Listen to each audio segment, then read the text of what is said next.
आगामी 4 मई को प्रधानमंत्री नरेंद्र मोदी का कानपुर में रोड शो है। हमारे साथ बात करने के लिए कानपुर से भारतीय जनता पार्टी के विधायक सुरेंद्र मैथानी जी हैं और ये रोड शो के व्यवस्थापक भी हैं। किस तरह से आपको जो रोड शो हो रहा है प्रधानमंत्री का, किस तरह की जिम्मेदारियां दी गई हैं? हाँ देखिए, ये हम लोगों का, हम कानपुरियों का बहुत सौभाग्य है कि माननीय मोदी जी की रैली तो हमने 5-5 कराई। जिस रैली में टीवी से हम उनको पीछे तक दिखाते थे, जिसमें 4-4, 5-5 लाख की भीड़ होती थी, तो हम एलईडी स्क्रीन भी जगह जगह लगा करके मोदी जी के भाषणों को दिखाते थे, क्योंकि मंच से इतनी बड़ी दूरी लोग देख पाने में मोदी जी को सीधे यानी आई कांटेक्ट में प्रॉब्लम होती थी। लेकिन पहली बार हम सबका सौभाग्य है कि मोदी जी रोड शो कर रहे हैं, यानी 4 मई दिन शनिवार सायंकाल 4 बजे गुमटी गुरुद्वारा से वो चलेंगे। पहले गुमटी में मत्था टेकेंगे, उसके बाद गुमटी गुरुद्वारे से पूरे गुमटी बाजार में होते हुए संत नगर चौराहे से बाएं मुड़ करके खोआ मंडी चौराहा कालपी रोड पर उसको समापन करेंगे, जो कुल मिलाकर के 1 किलोमीटर का होगा।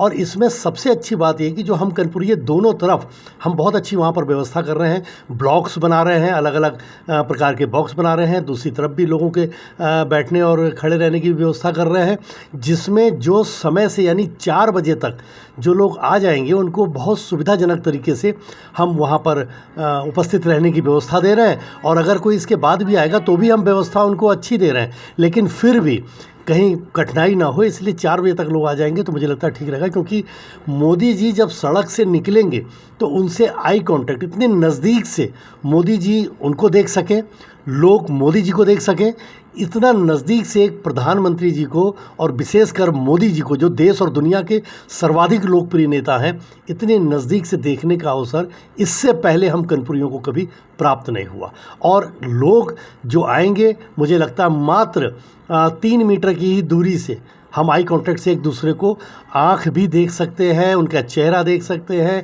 हम उनका अभिवादन कर सकते हैं, उनके अभिवादन को स्वीकार कर सकते हैं, उनका स्वागत कर सकते हैं। मोदी जी के द्वारा जनता का स्वागत हो सकता है और ये बहुत ही रोमांचक दृश्य ये होगा, जिसमें मुझे लगता है कि हम लोगों को समय से वहाँ अधिक संख्या में पहुँच जाना चाहिए। और मुझे भरोसा है कि कानपुर के सारे ही लोग जो मोदी जी के बड़ी संख्या में फ़ैन हैं, 8.5 लाख वोट तो हमको पिछली बार प्राप्त हुए थे, और इस 55 लाख की आबादी में मुझे नहीं लगता कि हर दूसरा घर में कोई ना कोई मोदी जी का फ़ैन नहीं होगा, यानी मोदी जी के कार्यों की प्रशंसा, उनकी गारंटी के प्रति विश्वास नहीं होगा, ऐसा कोई नहीं होगा। और लोगों का मोदी जी पर अपार स्नेह, जो नौजवान पीढ़ी है, किसान है, मज़दूर है, हमारा दिहाड़ी मज़दूर है, जो महिलाएं हैं, ये सारे लोग मोदी जी के ज़बरदस्त प्रशंसक हैं। वो उनके कार्यों से प्रशंसक हैं, उनकी मेहनत से प्रशंसक हैं, जो उन्होंने अपनी सरकार की सेवाएं लोगों को समर्पित करी हैं उसके प्रशंसक हैं, और देश के मान को विश्व के पटल पर बढ़ाने के प्रशंसक हैं।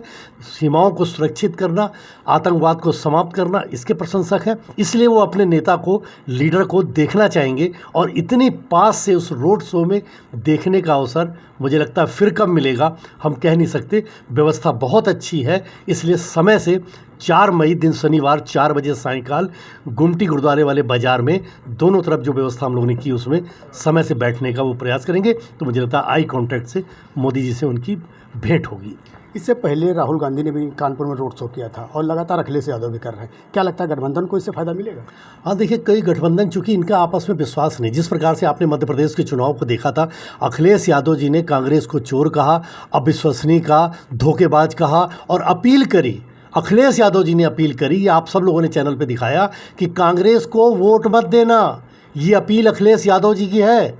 और अखिलेश यादव जी को भी कांग्रेस ने लगातार, आप याद करिए जब 2017 में दोनों लड़के एक होकर के और पूरे उत्तर प्रदेश के चुनाव को लड़ रहे थे, उस समय भी चुनाव जैसे ही समाप्त हुआ और दोनों हारे, तो उस समय भी कांग्रेस ने अखिलेश यादव पर और समाजवादी पार्टी के गुंडों का इसका बड़ा कारण बताया था। यानी जब इनको आपस में ही एक दूसरे पर भरोसा नहीं है, तो ये जनता को धोखा देने के लिए ये गठबंधन, ये ठगबंधन बना है।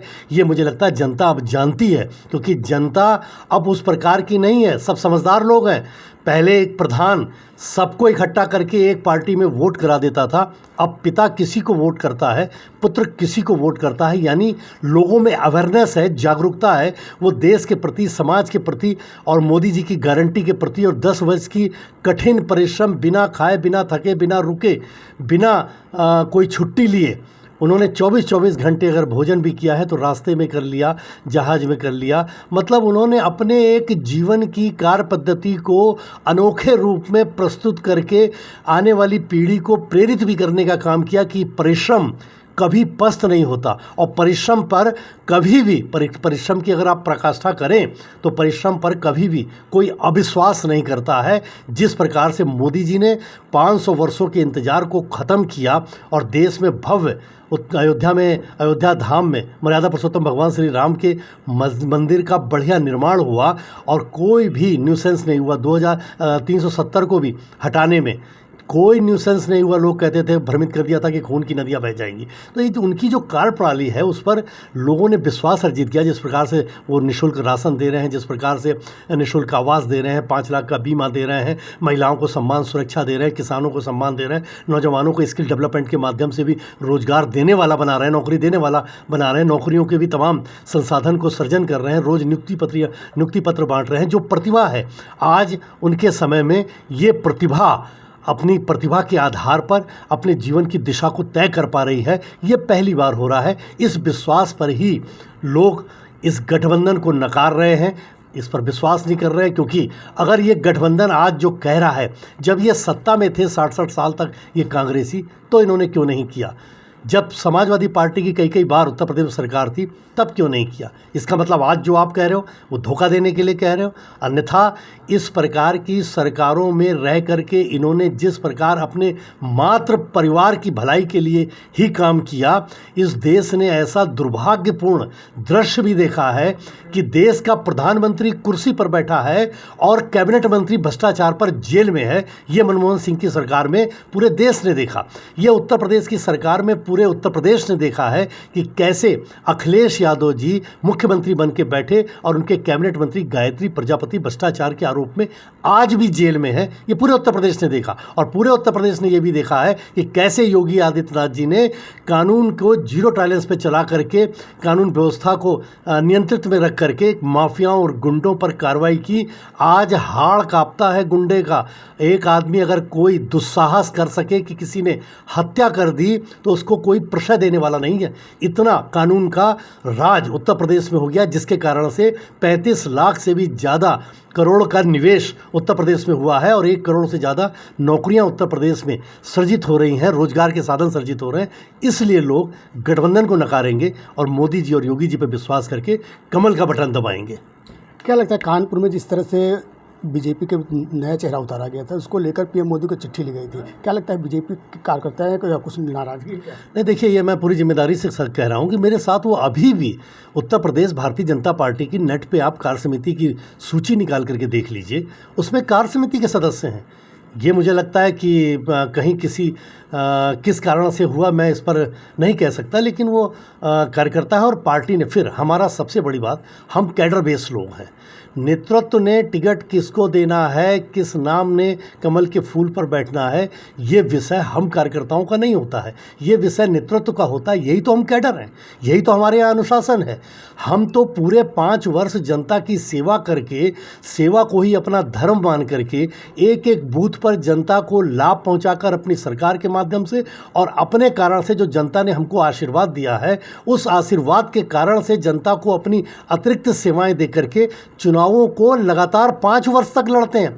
नाम कौन है ये हमारा विषय नहीं होता। हमारा नाम सुनिश्चित है कि कमल का फूल हमारा नाम है, कमल का फूल ही हमारी पहचान है, उसी के लिए हम जान देने वाले लोग हैं। कमल के फूल पर नेतृत्व किसको बैठालता है, ये नेतृत्व का काम है, ये हमारा काम नहीं है। हमारा काम इतना है कि हम सरकार और अपनी पार्टी की नीतियों तक जन जन तक ले जाएं और 5 वर्ष तक लगातार लोगों ने अगर हमें विधायक चुना है तो हम प्रामाणिकता के आधार पर लोगों की सेवा करें, जिससे चुनाव के वक्त पर हमको माफ़ी ना मांगनी पड़े।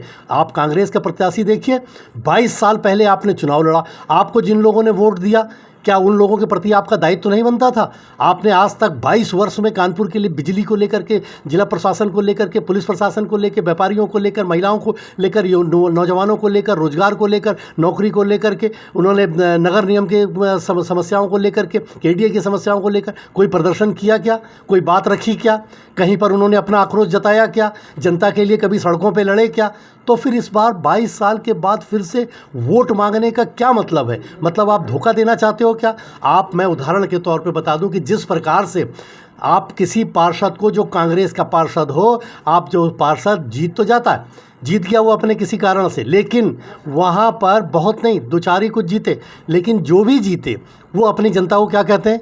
अजी मेरी सरकार नहीं है, भाजपा वालों की नगर निगम में सरकार है, भाजपा की उत्तर प्रदेश में सरकार है, भाजपा की देश में सरकार है, मेरी कोई सुन नहीं रहा। अरे भैया, जब तुम जानते हो ये, तो फिर क्यों वोट मांग करके लोगों को धोखा दे रहे हो? 22 वर्षों में आपने क्यों एक काम बताइए जो आपने जनता के लिए संघर्ष किया हो, कानपुर के डेवलपमेंट के लिए किया हो, मजदूरों के लिए किया हो, एक काम तो बताइए। 22 वर्ष तक आप घर में बैठ गए, 22 वर्ष के बाद फिर आ गए जी हमको वोट दे दीजिए, कमल के पंजे पर वोट लगा दीजिए।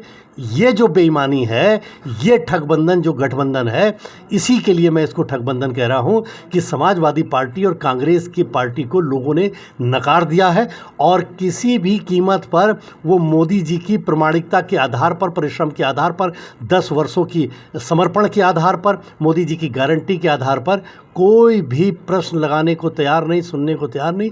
जनता जनार्दन ये कह रही है और मान के चल रही है, वो कह रही है कि हम कमल का बटन दबा करके अपना आशीर्वाद मोदी जी को भेजने वाले हैं। क्या लगता है जिस तरह से भारतीय जनता पार्टी का 400 लक्ष्य पार सपना पूरा होगा?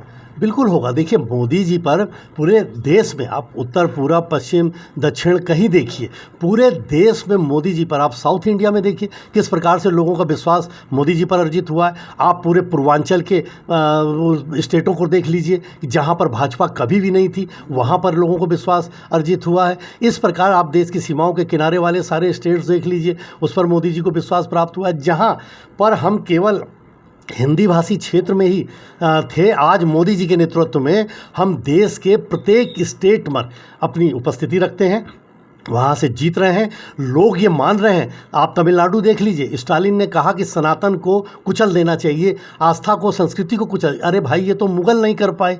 वहाँ के लोग भी ये सोच रहे हैं कि कोई स्टालिन की सरकार तो बनने जा नहीं रही केंद्र में, तो ये स्टालिन को हम वोट दे करके करेंगे क्या? तो वो वोट अपना बर्बाद ना हो, इसके लिए वो मोदी जी को वोट कर रहे हैं, कमल के निशान को वोट कर रहे हैं। और हमारी संख्या 400 पार, मोदी जी ने कहा है 100% 400 पार के साथ ही मोदी जी तीसरी बार प्रधानमंत्री बनने जा रहे हैं। तो ये थे हमारे साथ भारतीय जनता पार्टी के विधायक सुरेंद्र मैथानी, जिन्होंने साफ तौर से कहा है कि जिस तरह से रोड शो होगा और जो भारतीय जनता पार्टी का लक्ष्य है 400 पार, उसको हम लोग पार करेंगे। फिलहाल देखने वाली बात है आखिर जनता जनार्दन किसके साथ है, ये तो आने वाला वक्त ही बताएगा। कानपुर से कमलेश कुमार, खबर फास्ट।